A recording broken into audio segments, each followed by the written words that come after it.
Muy buenas tardes tengan todos y cada uno de ustedes. Es un privilegio el poder verles aquí en esta tarde. Es un gusto, una satisfacción que el Señor nos da de poder reunirnos para darle la gloria, la alabanza a nuestro Dios.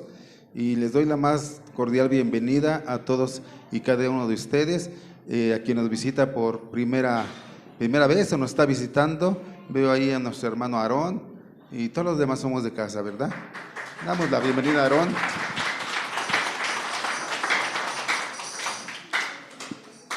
Y vamos a seguir tocando el tema. Este tema se llama serie Una Iglesia Fuerte. El título de esta predicación que estaremos viendo, dando continuidad al libro de los Hechos, es La llegada de Pablo a Jerusalén. Ese es el título de esta predicación, la llegada de Pablo a Jerusalén. Y haremos un poco de contexto anterior de lo que se habló la semana pasada, que expuso nuestro hermano Guillermo, solamente para enriquecer un poquito este texto y podernos dar un poco de amplitud en lo que vamos a hablar el día de hoy. Estuvimos viendo, si pueden abrir sus Biblias ahí en el capítulo 21 del libro de los Hechos.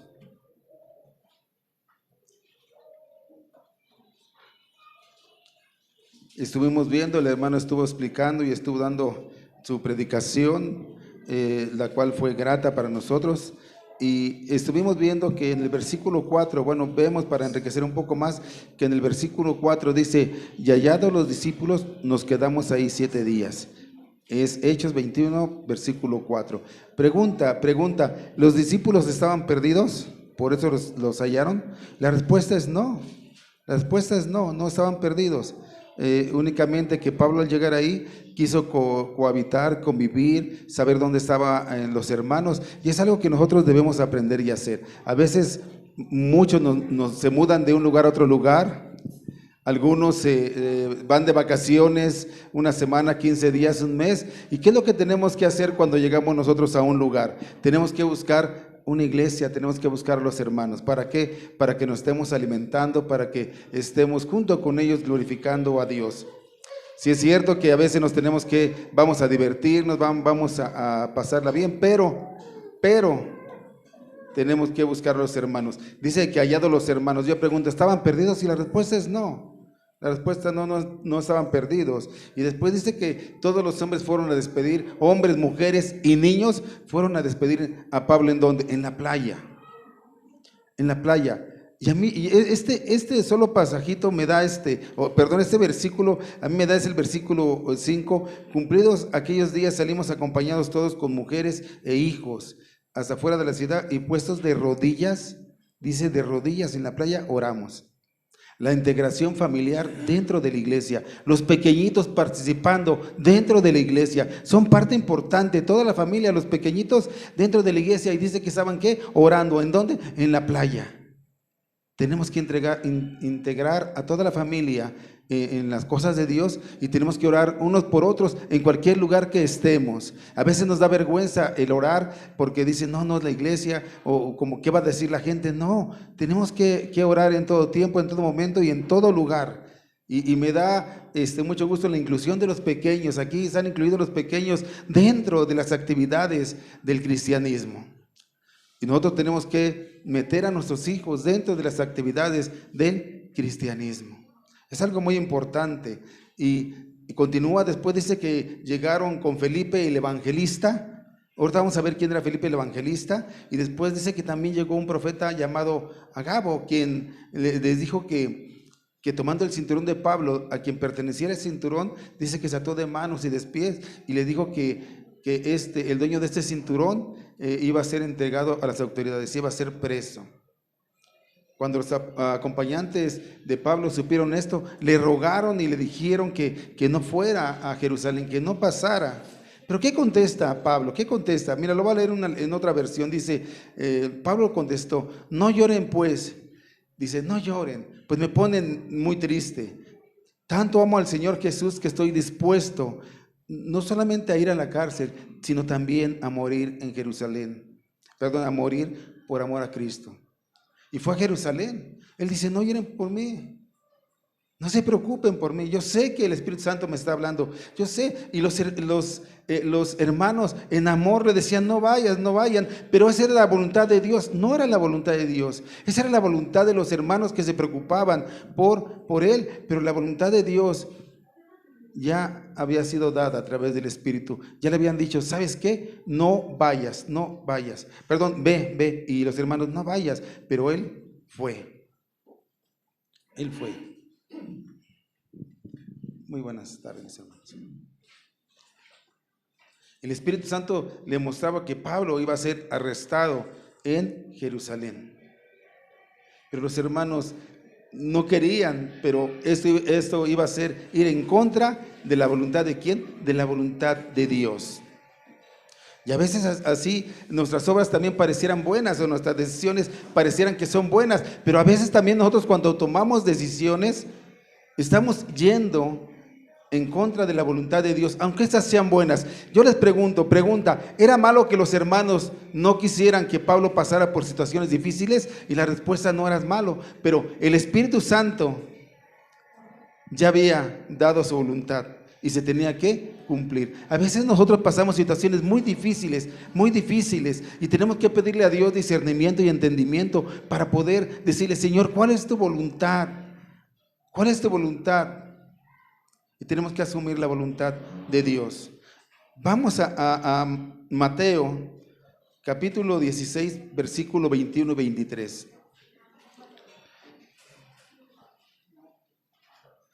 Mateo. Fíjense que Jesús pasó por una situación igual, similar, que pasó Pablo. ¿De dónde lo aprendió Pablo? De Jesús. Mateo capítulo 16, versículo 21 al 23. Dice así: desde entonces comenzó Jesús a declarar a sus discípulos. ¿Qué les dijo Jesús a sus discípulos? Que le era necesario ir a Jerusalén. ¿Y qué? Y padecer mucho de los ancianos, de los principales sacerdotes y de los escribas. ¿Y ser qué? Muerto. Y resucitar al tercer día. ¿Qué le estaba diciendo? Voy a ir a Jerusalén. Pablo, ¿a dónde había ido? A Jerusalén. El Espíritu Santo le había dicho que iba a ser preso, iba a pasar por grandes cosas, por grandes aflicciones tremendas. Pero él no dijo no voy, él dijo voy. Jesús dice voy a ir y voy a pasar muchas situaciones difíciles. Y sale nuevamente el amor de los hermanos, el amor de Pedro. ¿Qué le dijo Pedro? Vamos a ver qué le dijo Pedro. Entonces Pedro, tomándolo aparte, comenzó a reconvenirle, diciendo, Señor, ten compasión de ti, en ninguna manera te acontezca esto. Señor, no permitas que esto te pase, tú puedes, no lo permitas.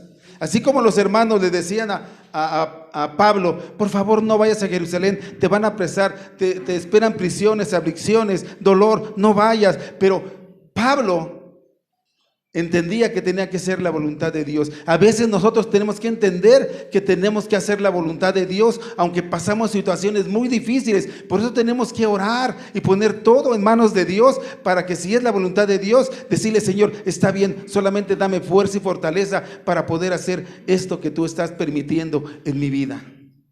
Esto que tú estás permitiendo en mi vida, bajo las circunstancias que estoy pasando, me duelen, me afligen, pero muéstrame que es tu voluntad, Señor. Ponernos en oración. ¿Y qué le dijo el Señor Jesús a Pedro?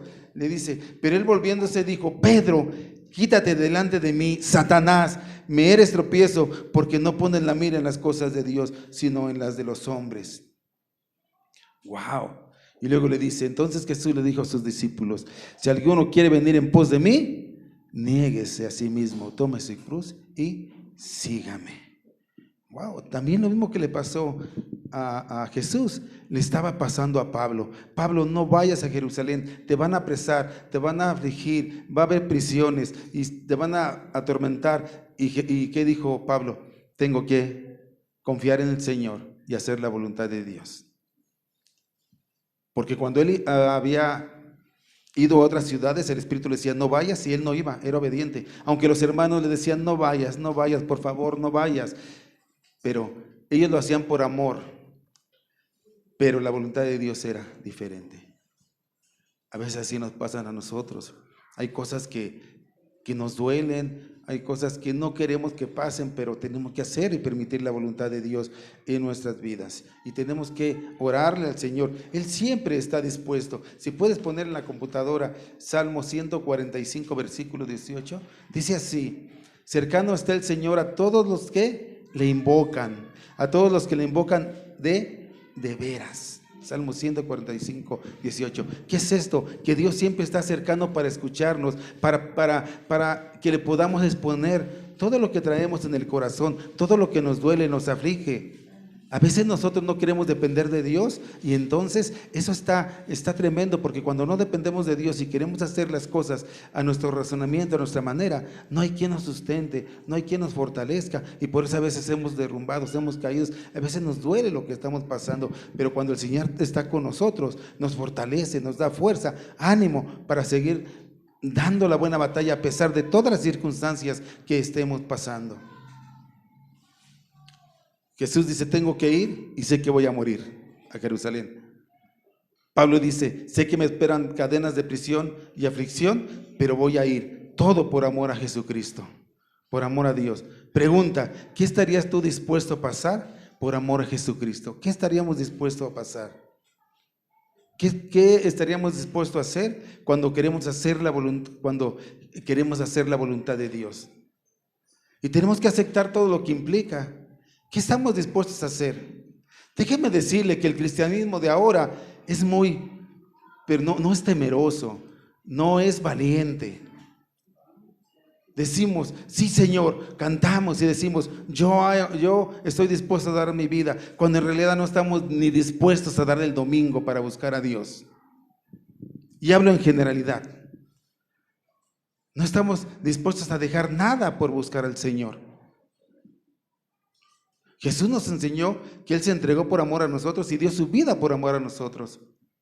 Pablo hacía lo mismo por amor a los hermanos, para que pudieran ver en Él lo que Jesús había hecho. ¿Cuántos estamos dispuestos? Ya no digo a morir, a entregar nuestras vidas por Jesús, sino a dejar un poquito de la vanidad de esta vida. Todo esto es temporal y pasajero, mas lo de Dios es eterno. Mira, entonces merece la pena ser cristianos si vamos a pasar situaciones difíciles. Y la verdad es sí, por supuesto que sí, porque Dios es poderoso para levantarnos aún de la muerte y darnos vida y vida en abundancia. ¿Qué hizo Pablo? Pablo, a pesar de que le advirtieron los hermanos, a pesar de que le advirtió el Espíritu Santo que iba a haber prisiones, dolor, aflicciones, él dijo: yo voy porque esa es la voluntad de Dios. Y él sabía lo que venía, pero él decía: de todos modos, Jesús me fortalece para poder soportar la prueba. Y vamos a ver la semana que viene cómo Pablo fue encarcelado, fue hecho prisionero, y él estuvo en Roma prisionero alrededor de 2 años. Pero lo vamos a ver adelante. Él no estuvo parado en ningún momento, él siempre predicando el evangelio. Ahí en esa prisión en Roma le escribió la carta a los Efesios, Filipenses, Colosenses y Filemón. Escribió esas 4 cartas estando preso. No lo detuvo ni el dolor ni la prisión, no lo detuvo nada para seguir la obra de Dios. Hermanos, ¿qué nos detiene a nosotros? ¿Qué nos detiene? ¿El descanso, la comodidad de estar en mi hogar? ¿El trabajo? ¿Las riquezas? ¿Qué nos detiene? ¿Mi orgullo, mi soberbia? Vamos a ver otro poquitito de eso. ¿Qué nos detiene? Dice que el que quiera seguirme, dice: tome su cruz y sígame. ¿Qué cruz queremos tomar nosotros? Pablo es lo que había hecho. Y vamos a iniciar, vamos a orar, vamos a dar inicio, vamos a estar viendo del versículo, Hechos capítulo 21, versículo 17 al 26. 17 al 26, ¿sí? Vamos a orar y vamos a empezar a dar ese tema, la llegada de Pablo a Jerusalén. Inclina tu rostro, Padre. Gracias te damos, Señor, en esa tarde, porque para ti nada es casualidad. Para ti nada es casualidad. Todo lo haces con un propósito y tú sabes por qué permites que estemos aquí el día de hoy, Señor. Prepara los corazones, la buena tierra, para que tu palabra penetre en ella y podamos dar fruto al 100 por 1, Señor. Que el Espíritu Santo hablando a través de mí, yo solamente instrumento, pueda fortalecer los corazones, pueda darnos esperanza y podamos ver la vida de otra manera. Aún en las aflicciones, aún en las enfermedades, podamos ver, Señor, tu mano poderosa sosteniéndonos cuando nosotros no tenemos fuerzas, cuando nosotros no tenemos ánimo, cuando, Padre, estamos desanimados en todo tiempo, cuando, Señor, estamos pasando situaciones difíciles. Señor, que tu palabra fortalezca nuestras vidas, nuestro espíritu, y que podamos salir fortalecidos para la batalla del diario vivir. Te lo pido y ruego, pongo en tus manos esta predicación, Señor, para que tú nos guíes en el nombre que es sobre todo nombre de quien vive y reina, tu Hijo amado Cristo Jesús. Amén. Vamos a abrir la palabra de Dios del versículo Hechos capítulo 21, versículo 17 al 20.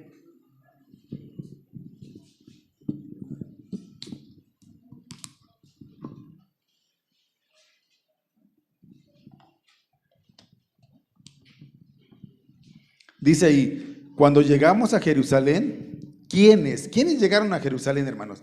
A ver, ¿quién me puede decir 3 nombres de los que llegaron a Jerusalén con Pablo? Lo vimos en el capítulo pasado. Para que vean que yo les digo, tenemos que leer.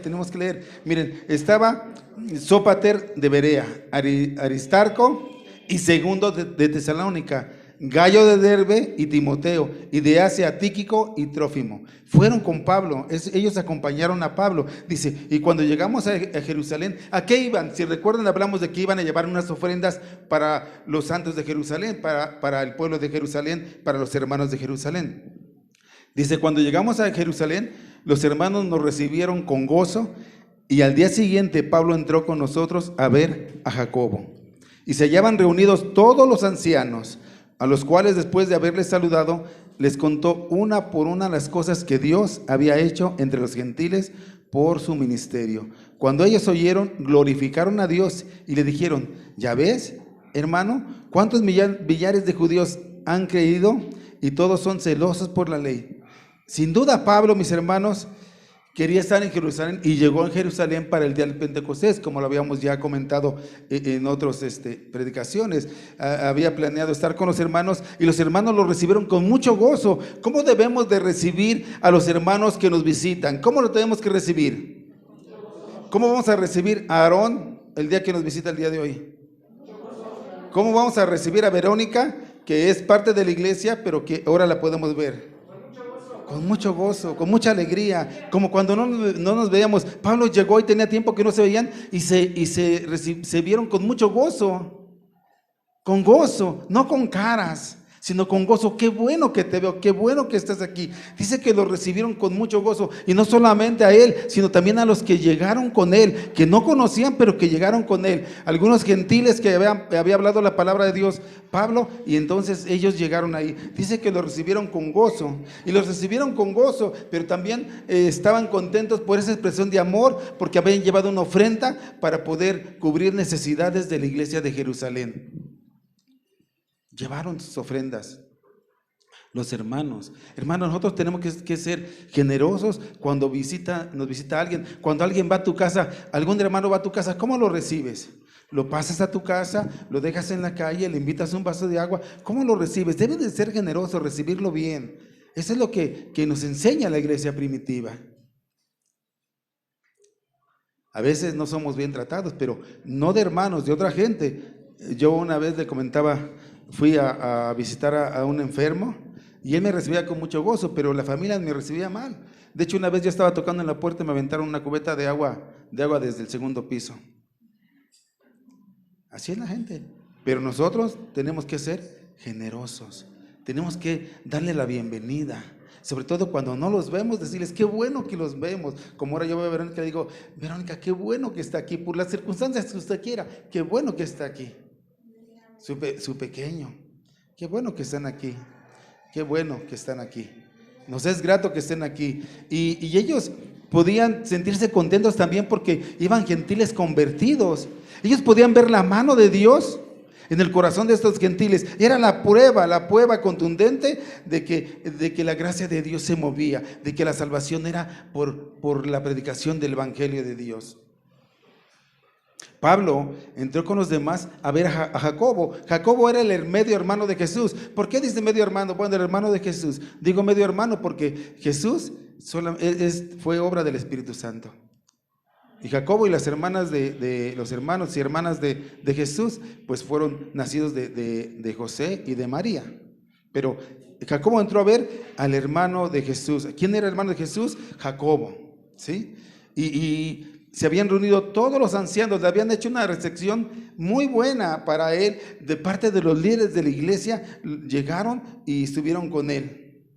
¿Pero qué creen? Que hubo un cambio en el liderazgo de la iglesia, hubo un cambio muy grande en el liderazgo de la iglesia. Cuando la iglesia comienza a florecer, ahí en el libro de los Hechos, en los primeros capítulos, ¿quién se hacía cargo de ellos? Eran los apóstoles, se hacían cargo de la iglesia. Y después, cuando la iglesia fue creciendo, dice que ellos necesitaban gente para que les ayudara en las cuestiones administrativas y nombraron a 7 diáconos, ¿se acuerdan? Ahí estamos hablando en Hechos capítulo 6, y entre esos diáconos estaba Felipe, a donde llegó Pablo, que les mencioné, Felipe el evangelista. Él estaba haciendo el evangelio, él estaba ahí y él fue nombrado él era uno de esos 7 diáconos que se necesitaban para apoyar a la iglesia. Hermanos, cuando la iglesia crece, tenemos que estar dispuestos a cooperar para el servicio de Dios. Es necesario que nosotros estemos dispuestos a servir a Dios. Muchos de nosotros tenemos mucho tiempo y no servimos a Dios. Y eso es algo que nos debe de pesar en nuestro corazón, porque somos llamados para glorificar a Dios con todo lo que hacemos, con todo lo que hacemos, con todo lo que tenemos. Y entonces él dice, él fue nombrado. Pero ¿qué creen? Que después menciona que los apóstoles estaban en sus misiones enseñando, y el liderazgo de la iglesia se quedó en los ancianos. Ya no estaban los 12 apóstoles, porque uno ya había muerto. ¿Puedes poner, por favor, Hechos 12:2? 1 y 2. Hechos 12:2. Ya un apóstol había muerto. ¿Quién era ese apóstol que había muerto? Jacobo. ¿Cuál Jacobo? El hermano de Juan. El 1 y 2. ¿Alguien le puede dar lectura fuerte? Miren cómo era difícil ser cristiano en la era bíblica. En aquel mismo tiempo, el rey Herodes echó mano a algunos de la iglesia para maltratarlos. Versículo 2. Y mató a espada a Jacobo, hermano de Juan. Uno de los apóstoles. Antes entregaban hasta su vida por el evangelio, por Dios. Ahora no somos capaces de entregar un día por el evangelio, por nuestro Señor. Y es algo que nos debe de impactar en nuestros corazones, porque Dios entregó todo, no entregó parte, derramó hasta la última gota de sangre en esa cruz. ¿Por amor a quién? ¿Por amor a quién? No digas a nosotros, por amor a mí, di por amor a mí. Y te ama tanto que por eso estás aquí. No es casualidad que estemos aquí. Eso es lo que ya el liderazgo ya se había entregado. ¿Qué quiere decir esto? Que debe de haber gente que se capacite, gente que quiera salir adelante. Yo doy gloria a Dios porque veo el grupo de alabanza, que ya hay prácticamente 2 grupos de alabanza, pero es el mismo grupo de alabanza. ¿Por qué? Porque hay gente que dice, sí, yo quiero, yo voy. Vamos adelante, vamos a servir, vamos a glorificar a Dios, porque cuando tú sirves y glorificas a Dios, te digo una cosa, el Señor es fiel a su palabra. Y no es que por lo que tú hagas te va a bendecir, sino te bendice porque ve y conoce tu corazón. Por eso es importante, y muchos tenemos que trabajar para la obra de Dios. Después de haberse reunido ahí con ellos, dice que Pablo le contó las cosas una por una de lo que había hecho Dios, de lo que él había pasado, porque él pasó por unas cosas tremendas. Él fue apedreado, fue dado por muerto, estuvo en naufragios, estuvo en prisión, fue azotado, o sea, pasó muchas cosas, pero él no se fijaba en lo que él había pasado. Él relataba la conversión de los gentiles. ¿Quiénes son los gentiles? Aquellas personas que no conocían a Dios o no habían aceptado a Dios, y no eran judíos, Por ejemplo, nosotros no somos judíos, no conocíamos al Señor, pero ahora como conocemos a Dios, ahora somos hijos de Dios. Esos eran los gentiles, ¿sí? Entonces, ellos estaban, Pablo estaba platicando de todo lo que había pasado y le daba el reconocimiento y le daba toda la gloria a Dios de lo que había hecho Dios a través de su ministerio. Él nunca se jactó de decir, yo hice, yo pude. Él no se jactó, porque de verdad esa no es la finalidad. La finalidad, muchos de nosotros nos jactamos de muchas cosas, pero en realidad es Dios quien permite, quien nos da las fuerzas y quien nos da lo que necesitamos para hacer muchas cosas. Pablo concedió humildemente la gloria a Dios y él solo se veía como un instrumento que Dios usó para predicar el evangelio a los gentiles. El informe de Pablo estaba centrado en Dios, porque él quería que la gloria fuera para Dios. Y cuando oyeron lo que hizo Dios a través de Pablo, dice que todos se alegraron mucho y glorificaron a Dios. Que él solamente era el instrumento, solamente eso. Solamente al único que tenemos que glorificar es a Dios. Porque, ¿qué nos enseña esto que le estoy diciendo? Esto nos enseña a dar testimonio, porque muchos por ahí dan testimonio y dicen, gracias a que oré, pasó esto.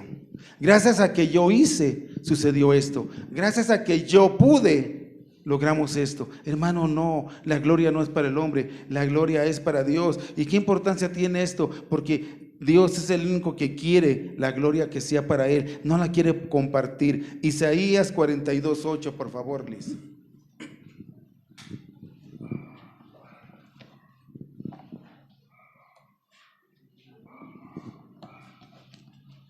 Isaías 42:8.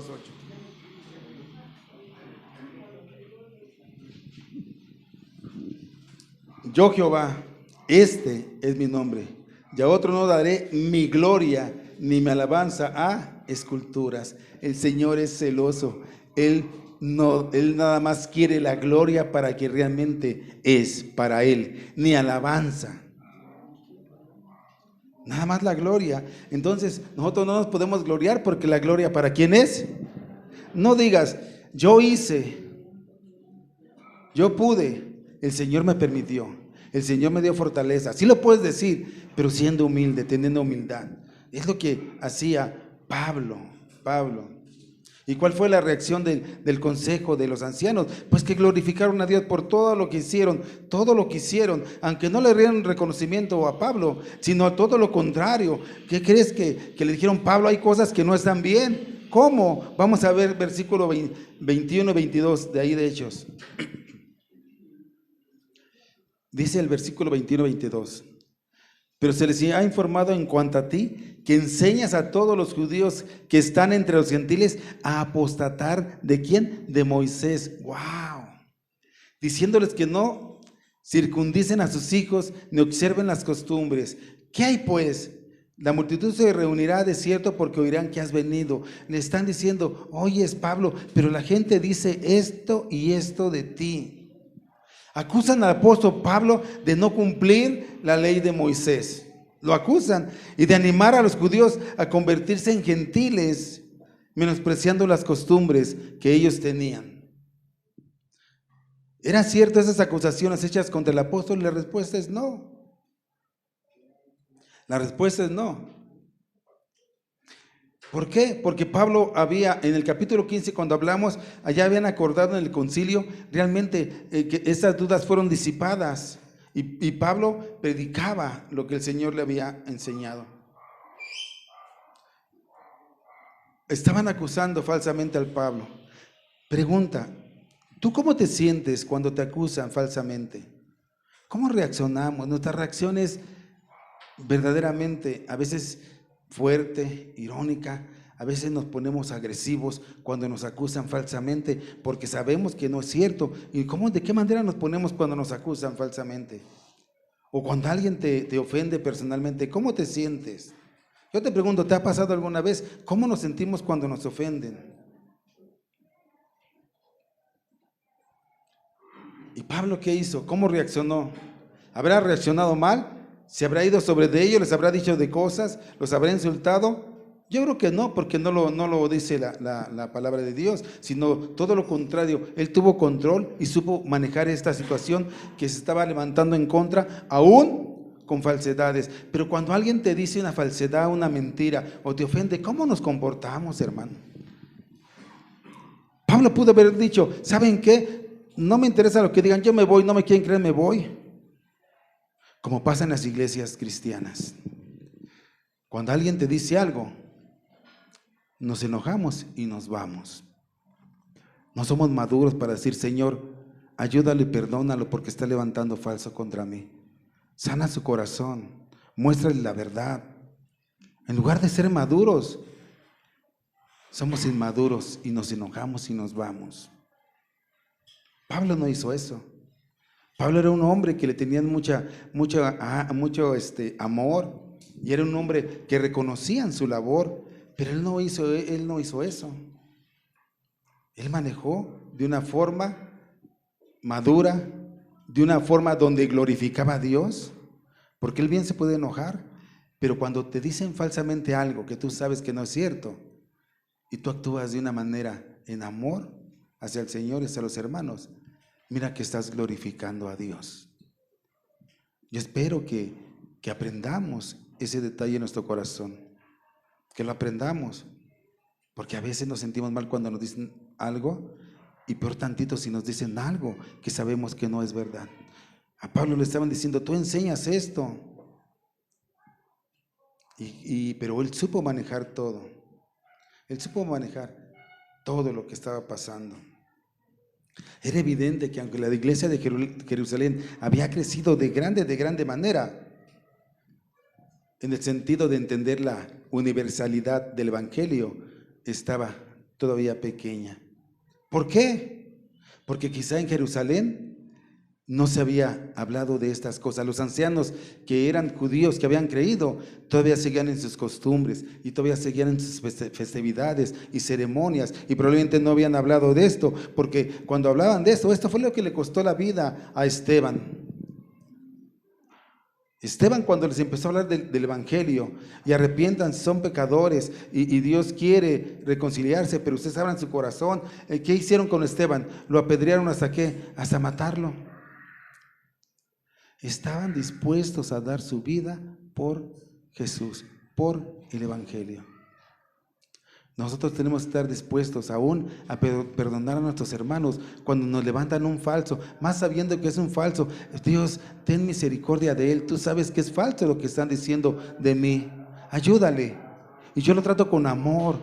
Pero ¿cuál es realmente nuestra reacción cuando nos dicen algo, cuando estamos enojados? Queremos agarrarlos y de verdad, ¿qué queremos hacer? Y a veces decimos, ya no voy ahí, me voy. Pasa en todas las iglesias.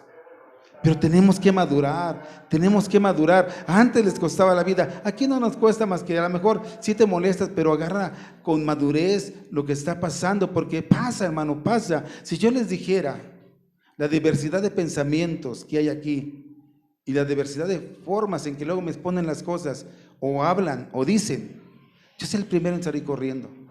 Yo soy el primero en que diría, ¿qué tengo que estar soportando a los hermanos? Pero tenemos que ser maduros en Cristo. Tenemos que ser maduros en Cristo. Gran parte de los ancianos estaban apegados a la ley. Por eso es que ellos querían seguir, permanecer en esa ley, en esas costumbres. Querían permanecer. Alguien les había informado a ellos que Pablo enseñaba mal, y por lo que leemos es que eran los celosos de la ley, aquellos que se aferraban a la letra porque es cuanto tienen, no tienen más. Aquellos quienes su religión tienen que ver más con una larga lista de obligaciones y prohibiciones que con una genuina relación con Dios. ¿Quién había dado instrucciones a Pablo de enseñar como enseñaba? Gálatas 1, 11 y 12. Gálatas 1, 11 y 12. Si no lo lees, Carmelita. Es la más pequeñita, pero habla muy fuerte. Espero que cuando se case no sea así.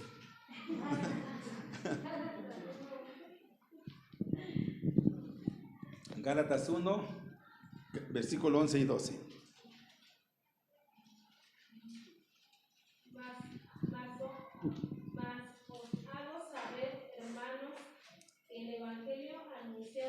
mí no es según hombre, pues yo ni lo recibí ni lo aprendí de hombre alguno, sino por revelación de Jesucristo. Wow. ¿Quiere el evangelio que él había enseñado? ¿Revelación de quién? De Jesucristo mismo. Y ahora le dicen, ¿sabes qué? Como que estás mal. ¿Qué podía haber dicho él? No, ¿cómo me pueden decir eso? Si yo de Jesucristo mismo recibí el evangelio. ¿A mí qué me dices eso? No, él se portó humilde. Hablamos de la humildad, de esa virtud que nos cuesta tanto. Hablamos de la humildad. Él había sido enseñado. ¿Qué le reclamaban? Que Pablo decía que no se tenía que circuncidar a los pequeños. La circuncisión era parte integral de la nación ¿de quién? De Israel. Esta comenzó con un pacto que se hizo con Abraham. Abraham se le dijo, ¿sabes qué? Vamos a hacer un pacto. Tú vas a ser padre de todas las naciones. Y vas a tener que circuncidar a todos los pequeños, a todos los varones nacidos a los 8 días. Les vas a tener que circuncidar. ¿Sí? Y ese mandamiento fue reforzado por Moisés, que lo declaró en Levítico 12:3. Dice así, al 8º día será circuncidado la carne del prepucio. ¿Sí? Era como una señal del pacto que había hecho Dios con Abraham al decirle que él iba a ser padre de todas las naciones, pero la señal de eso sería que todos los nacidos, los varones nacidos, tenían que ser circuncidados. Era un pacto que habían hecho, una señal del pacto. Pero ¿qué pasó después? En el libro de Deuteronomio, Moisés vuelve a emitir la ley por segunda vez. Esta vez fue una nueva generación que estaba preparada para entrar a la tierra prometida después de 40 años que viajó en el desierto. ¿Saben qué significa la palabra Deuteronomio? ¿Saben qué significa la palabra Deuteronomio? Significa la segunda entrega de la ley. Moisés dice, ¿saben qué? Sí es cierto que se tienen que circuncidar, pero ahora ya no. ¿Puedes poner Deuteronomio 10:16? Fíjense lo que decía ahora Moisés. ¿Saben qué? Esta nueva generación que va a entrar ahora ya va a ser diferente. Carmelita, dale lectura de Deuteronomio 10:16, si no está ahí. Aquí está, mira, Carmelita.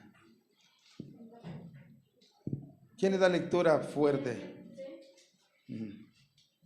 Circuncidad pues el prepucio de vuestro corazón y no endurezcáis más vuestra cerviz. Él dice, lo que tiene que circuncidar es quitar, separar. Eso significa circuncidar, separar las cosas carnales de su corazón. Ahora ya no es físicamente hacerlo como lo hacían, sino separar de su corazón. ¿Sí? Dice, no endurezcan su cerviz, no endurezcan su corazón, no sean obstinados, no sean necios. Y a veces así nos pasa, a veces somos obstinados y necios. No, el pastor porque no entiende, ¿cómo no me voy a enojar si me hizo esto, si me dijo aquello? No, el pastor quiere que hagamos esto. No, el hermano quiere que... No, hermanos, no. Tenemos que ser maduros en la fe, tenemos que creer lo que el Señor ha dicho. Pablo, por eso enseñaba. La circuncisión del corazón, hermano, es lo que nos capacita a las personas para amar, para atesorar a Dios sobre todas las cosas. Sobre todas las cosas nos permite ejercer nuestra fe en lo que Dios ha hecho a favor de sus hijos. Ahora que ya está circuncidado tu corazón, ahora eres hijo de Dios, entonces eso es lo que va a hacer que atesores la palabra de Dios, eso es lo que va a hacer crecer tu fe. Y entonces cuando vengan las pruebas, las luchas, cuando vengan las dificultades, cuando vengan las aflicciones, tú vas a estar fortalecido, afirmado y creyendo en fe que Dios tiene cuidado de ti, porque Él está todos los días hasta el fin del mundo contigo y conmigo. Eso es lo que dice su palabra en Isaías. Entonces Pablo dice que él le dijeron, es que tú enseñas que no deben de circuncidarse. No, yo lo que estoy enseñando es que lo que importa ya es la circuncisión del corazón, apartar todo lo carnal del corazón, ¿sí?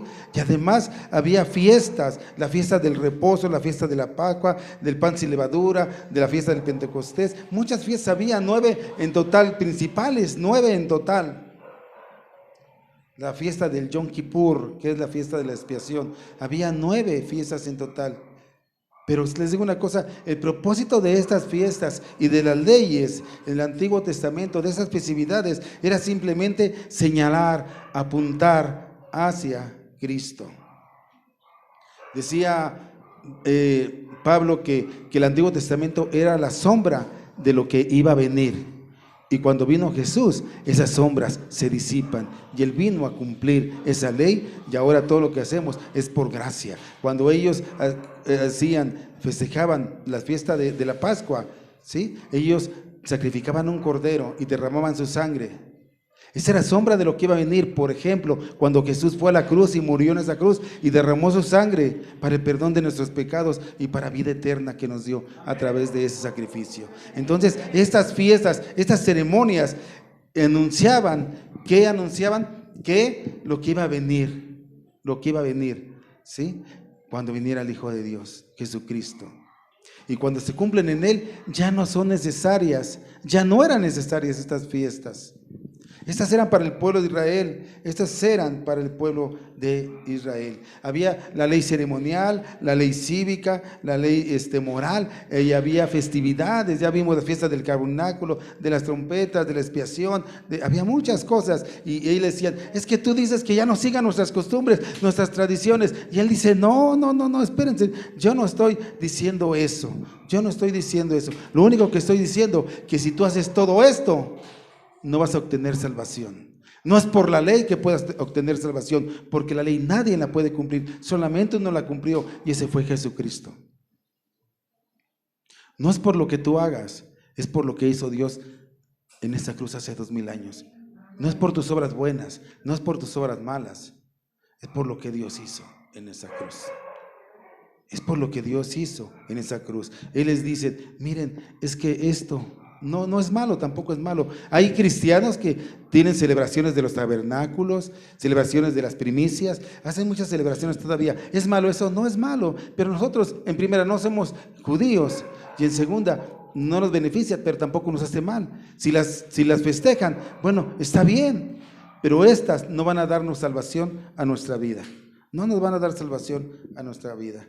¿Y qué creen que ellos le proponen algo a Pablo? Vamos a ver versículo 23 al 26. Hechos 21, 23 al 26.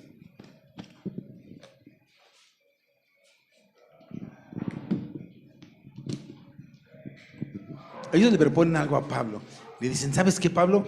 Mira, ahí está alboroto con los judíos y queremos proponerte algo para que no se levanten contra ti. Dice el versículo 23 al 26. Haz pues esto que te decimos. Le dicen, haz esto, Pablo, lo que estamos haciendo. Hay entre nosotros 4 hombres que tienen obligación de cumplir voto. Tómalos contigo, purifícate con ellos y paga sus gastos para que se rasuren la cabeza y todos comprendan que no hay nada de lo que se les informó acerca de ti, sino que tú también andas ordenadamente guardando la ley. Pero en cuanto a los gentiles que han creído, nosotros les hemos escrito determinadamente que no guarden nada de esto, solamente se abstengan de lo sacrificado a los ídolos, de sangre, de ahogado y de fornicación. Entonces Pablo tomó consigo a aquellos hombres y el día siguiente, habiéndose purificado con ellos, entró en el templo para anunciar el cumplimiento de los días de la purificación, cuando había de presentarse la ofrenda por cada uno de ellos. ¿Qué le propusieron a Pablo? ¿Qué le propusieron? Una salida. ¿Por qué?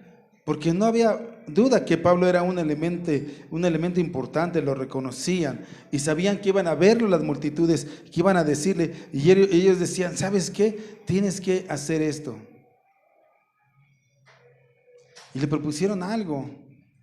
Pareciera que era un intento de agradar al hombre, ¿Era correcto? Desde luego que no era lo más correcto.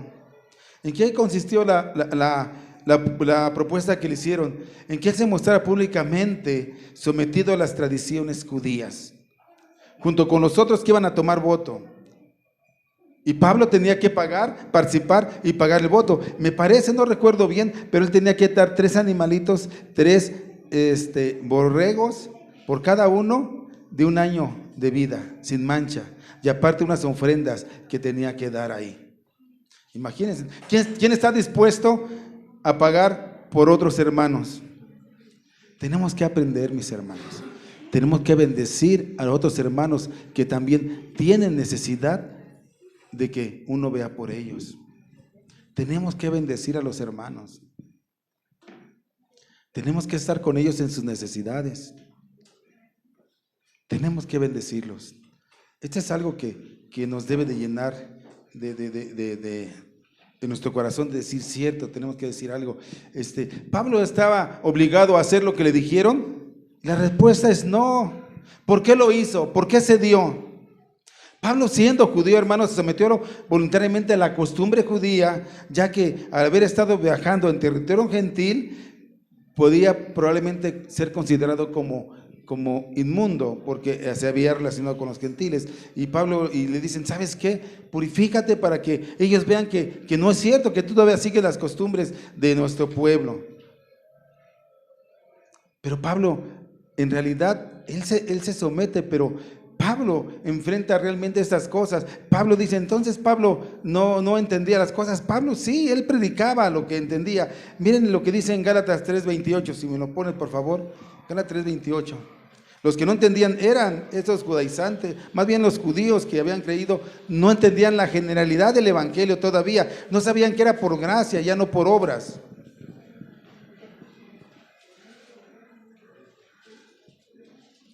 ¿Qué dice Gálatas 3:28? Ya no hay judío ni griego, no hay esclavo ni libre, no hay varón ni mujer, porque todos vosotros sois uno en Cristo Jesús. Todos nosotros somos los que hemos creído uno en Cristo Jesús. Ya no hay judío, es que yo soy judío y debo guardar las fiestas. Ya no hay gentil, es que yo soy gentil y yo no hago esto. No, ya no hay judío, ni griego, ni hombre, ni mujer. Todos somos uno en Cristo, uno en Cristo. Somos parte de un cuerpo todos. No todos somos manos, ni todos somos pies, ni todos somos cabeza, pero cuando un miembro del cuerpo se duele, nos tenemos que doler todo. ¿Qué pasa cuando te cortas un dedo, te haces una cortada? ¿Te duele o no te duele? ¿Sí? Cuando te machucas un dedo del pie, ¿te duele o no te duele? Hermanos, pero pareciera que a veces en la iglesia cristiana somos inmunes al dolor, porque vemos que está doliéndose un hermano y ni tan siquiera lo llevamos en oración. Ya no digo que le ayudemos, de muchas formas. Nos hemos hecho de esa forma, inmunes al dolor de los demás. Ya no hay. Somos un solo cuerpo en Cristo. Y si alguien de nosotros se duele, tenemos que dolernos con él. Y tenemos que apoyarlo a la medida que podamos. Es algo que ya se está perdiendo. Por eso estamos estudiando el libro de los Hechos, para poder extraer de ahí principios prácticos que nos ayuden a llevar una vida cristiana y podamos crecer. ¿Por qué Pablo se decide someter a este rito?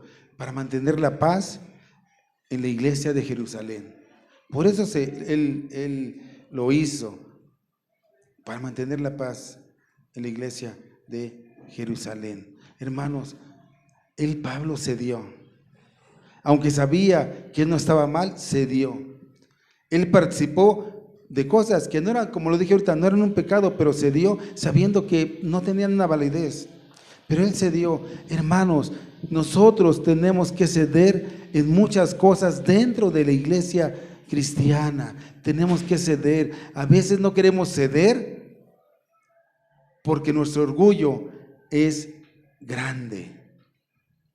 Y siempre queremos imponernos sobre los demás antes de que alguien se imponga sobre mí. Hermanos, tenemos que hacer esto. No, pues lo hacemos así. No, pues lo hacemos así. Y no hay una decisión porque no quieren ceder. No quieren ceder, aunque esto no sea pecado, porque no vamos a ceder al pecado, pero no quieren ceder. ¿Por qué yo? ¿Por qué lo voy a hacer? Ella dice que ella lo haga, yo no lo hago. No, hermanos, a veces tenemos que ceder en las cosas por el bien de la iglesia, por el bien de la iglesia, por el bien del pueblo, por el testimonio que estamos dando. Tenemos que aprender a ceder. Pablo cedió. Pablo sabía que estaba bien lo que él decía. La respuesta es sí. Pablo sabía que estaba mal lo que ellos pensaban. La respuesta es sí. ¿Pero por qué lo hizo? Para mantener la paz y para enseñarles. Porque a la medida que como fue caminando el evangelio, entonces ellos fueron aprendiendo que ya no era por obras. Hermano, la salvación no se alcanza por ninguna obra que tú puedas hacer. Y aunque seas todo bueno, no se alcanza. Es por lo que Jesucristo hizo en esa cruz y ha hecho en tu corazón. Porque aunque Él hizo eso, es solamente para aquellos que han creído, que han abierto su corazón a Dios. Y si tú has creído y has abierto tu corazón, entonces tú debes de estar dispuesto a caminar aún en todas las cosas que pasen. Pablo, cuando fue a Jerusalén, le dijeron: Pablo, vas a ser apresado, vas a ser afligido, va a haber dolor. Y te digo una cosa, a veces así es el Señor con nosotros. Permite el dolor, permite el sufrimiento. ¿Para qué? Para que nosotros podamos aprender de Dios, para que nosotros podamos entregar nuestra vida a Dios, para que nosotros podamos crecer en carácter, para que nosotros podamos madurar y ser semejantes al Hijo de Dios. Él tiene un propósito, pero a veces nosotros no queremos hacer el propósito de Dios en nuestras vidas. Por eso tenemos que pedirle mucho a Dios que nos ayude. Hermanos que están enfermos, hermanos que están pasando situaciones muy difíciles, confiemos en Dios. Dios nunca nos dijo que si creemos en Dios, todo se va a arreglar y todo va a estar bien. No nos lo dijo, pero sí nos dijo, Él nos dijo: en el mundo tendrán aflicción, pero no se preocupen, porque yo vencí al mundo y yo voy a estar con ustedes hasta el fin del mundo, sosteniéndolos en la prueba, estando en medio del conflicto, estando en medio de la tempestad. Yo voy a estar con ustedes para sostenerles, porque yo soy el que les doy vida y vida en abundancia. Ustedes no se preocupen, porque si yo estoy haciendo mi voluntad, es con un propósito mejor para tu vida. ¿Qué tenemos que hacer entonces? Tenemos que decirle: Señor, verdaderamente sufro, verdaderamente me pasan las cosas, pero Señor, si estás haciendo tu propósito, hazlo. Dame fuerzas, dame fortaleza, dame esperanza, dame fe para seguir adelante y proclamar, y para que un día yo pueda dar testimonio de lo que tú has hecho en mi vida y poder consolar a otros que están pasando situaciones así o más difíciles. Poder que ellos puedan ver el testimonio, como Pablo cuando llevó a estos gentiles, daba testimonio de que Dios había roto la separación de los pueblos. Ahora los gentiles también podían ser salvos en Cristo Jesús. Pero tenemos que levantarnos en poder, hermano. Yo sé que pasamos situaciones difíciles, de enfermedad, de escasez, de problemas familiares, pero tenemos que creer y confiar en que Cristo entregó su vida por amor a nosotros, y Él es el que va a hacer la obra. Nosotros tenemos que hacer lo que nos corresponde hacer. Tú estás enfermo, ve al doctor. Tú estás enfermo, sigue las instrucciones, pero siempre confiando y poniendo todo en manos de Dios. Todo en manos de Dios. También el Señor sufrió. Lo vimos ahorita cuando fue a Jerusalén. Le dice Pedro: no vayas, no vayas. Y él dice: ¿sabes qué? Voy. Y sé que voy a sufrir. Y sé que voy a ser entregado. Y sé que voy a ser crucificado. Pero lo hizo por amor a ti y a mí y a los que hemos creído. Y no solamente por amor, nos dio su promesa, nos dijo: yo voy a estar contigo en el momento de dificultad, en el momento de prueba. Yo voy a abrazarte, yo voy a sostenerte. Pero a veces cuando no abrazamos esa fe, cuando no abrazamos sus promesas, nos sentimos débiles y la enfermedad nos tira más y nos sentimos agobiados. Pero cuando abrazamos esa fe, le decimos: Señor, mi vida está en tus manos y no me interesa lo que venga, solamente me interesa buscarte a ti y que se haga tu voluntad, porque nadie va a poder parar la voluntad de Dios. Entonces yo lo pongo en las manos de Dios y me sostengo de Él y lo agarro como esa roca sólida que es Él, y entonces le digo: Señor, aquí estoy, permíteme acercarme a ese trono de gloria, porque es mi pronto auxilio en tiempo de tribulación. Y entonces la fe produce en nosotros fortaleza, produce en nosotros esperanza. Y cuando vengan las pruebas y estemos pasando todo, sabemos que tenemos a alguien que nos está sosteniendo. Eso es lo que hacía Pablo. Eso es lo que hacía Pablo. Cuando nosotros estamos pasando situaciones difíciles, busquemos a Dios, busquemos a Dios. Eso es lo que Pablo decía. ¿Saben qué? No me importa que yo me someta a lo que ustedes me digan. Si yo sé que con esto el pueblo va a estar bien, no importa. Debe haber contentamiento en nuestros corazones. Cuando hacemos las cosas, cuando estamos dispuestos a trabajar, debe haber contentamiento del corazón y sabiendo que el Señor nos va a respaldar y nos va a ayudar en todas nuestras necesidades. Estaba Pablo, cuando hizo esto Pablo estaba actuando de una forma mala. No, él no estaba transgrediendo ninguna ley. Él estaba diciendo, es necesario que yo lo haga. ¿Por qué? Por amor a aquellos que todavía no entienden. ¿Por qué? Por lo que hacían no llevaba a la salvación. No llevaba a la salvación. Y Pablo decía, ¿saben qué? Está bien, lo voy a hacer. Sé que no es lo más correcto, pero lo voy a hacer, ¿sí? ¿Para qué? Para que ellos entiendan y vean que la salvación no es por sus festividades, no es por circuncidarse, no es por hacer otras cosas, sus leyes ceremoniales, morales, cívicas. Pablo dijo, yo no quiero tener problemas, quiero hacer bien para todos.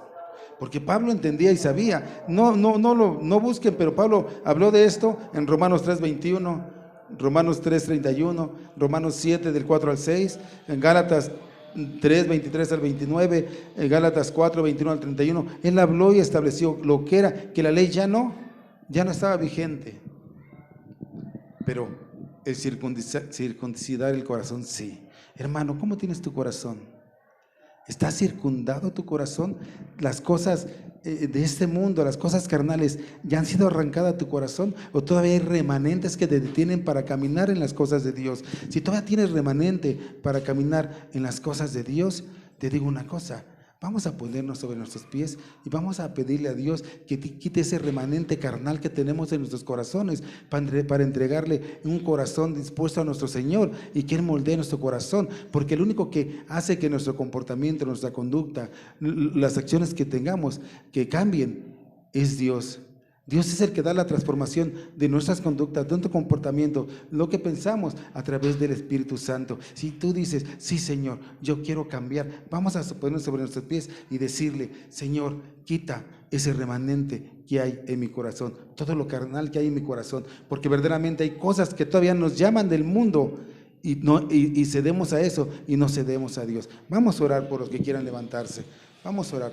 Padre, gracias te doy en esta tarde, Señor. Gracias te doy porque Pablo habla de que circuncidemos el corazón. Gracias te doy porque Pablo nos dice que lo más importante es la separación, Señor, de lo carnal, de nuestros corazones. Ayúdanos, Señor. Señor, aquí está tu pueblo, aquí estamos tu pueblo, aquí estamos tu iglesia y te pedimos y te rogamos, mi Dios, que tú nos ayudes. Hay remanentes en nuestra mente, en nuestro corazón, que nos agradan, que nos gustan, que no queremos apartar de nuestro corazón. Probablemente algunos sea la economía, probablemente para otros sea el trabajo, probablemente para algunos sea el disfrute, el gozo, probablemente para otros sean muchas cosas, Señor, muchas cosas. Pero te pedimos y rogamos que quites todo remanente de nuestro corazón. Que nos ayude, Señor. Queremos servirte, queremos confiar en ti, sabiendo que en ti estamos completos, mi Dios. Señor, quita todo lo que estorba para seguirte de nuestro corazón. Quita todo lo que impide que caminemos y crezcamos para tu gloria y para tu honra. Señor, ayúdanos, es necesario. Nosotros no podemos solos. Nosotros no podemos solos. Nosotros no podemos solos, ayúdanos a través del Espíritu Santo. Señor, hay corazones lastimados, hay corazones enfermos, hay corazones, Padre, que están debilitados. Señor, fortalece nuestros corazones, fortalece nuestras vidas, fortalece nuestro espíritu a través de tu palabra. Señor, que seamos valientes para enfrentar lo que venga, no importa lo que venga, Señor, porque tú no nos has prometido, Señor, que no vamos a pasar situaciones difíciles. Tú lo que nos has prometido es que tú vas a estar sosteniéndonos en esas situaciones difíciles que tienen un propósito en la vida de cada uno de nosotros. Señor, toma la vida de cada uno de nosotros, Señor. Te entregamos aún también, Señor, las cosas que nos afligen, que nos duelen, las enfermedades, la escasez, las relaciones quebradas que tenemos. Te las entregamos a ti, Señor, y ayúdanos. Te lo pido, ayúdanos a sacar de nuestro corazón todo aquello que nos estorba para poder caminar, para poder amarte, para poder buscarte como tú mereces, mi Dios, dándote la gloria, dándote la honra, hoy y siempre, Señor. Señor, gracias. Gracias porque tú nos enseñas en tu palabra cómo quieres que nosotros seamos, Señor. Ayúdanos a ser verdaderamente humildes, Señor, a someternos también, Señor, en humildad a otros, cuando hay motivo, cuando hay razón, cuando no se transgrede tu palabra. Quita orgullo, soberbia de nuestros corazones y ayúdanos a depender más de ti, Señor. Y sabemos que a través de las pruebas, de la tribulación, de las luchas, es como maduramos, Señor. Es como crecemos, es como damos testimonio, es como nos aferramos a esa fe cuando estamos pasando por esas cosas. Es como, Señor, decimos verdaderamente hasta aquí nos has ayudado. Gracias, Dios. Ese es tu pueblo, son tus hijos, Señor. Bendice a cada uno de ellos, Señor, y lávalos, como decía el salmista, con hisopo. Que queden blancos, Señor, en sus corazones, que nada les estorbe, que nada los inquiete, Señor. Y todo aquello que los inquieta lo ponemos en tus manos. Toda ansiedad, toda cosa, Señor, que están pasando, lo ponemos en tus manos. Trae paz al corazón. Eso sí lo has prometido, que la paz que tú la das, no la da el mundo. Trae paz al corazón, a la vida de cada uno de nosotros, porque confiamos en ese Dios que puede dar vida y vida eterna, y aún vida después de la muerte, Señor. Gracias te damos por ello. Pongo en tus manos a la iglesia, a la congregación, y te agradezco, Señor, y te lo pedimos todo esto en el nombre que es sobre todo nombre de quien vive y reina, de tu Hijo amado Cristo Jesús. Amén, amén y amén. Puede sentarse, mis hermanos. Vamos a cantar un canto. Así de pie, vamos a entonar una melodía.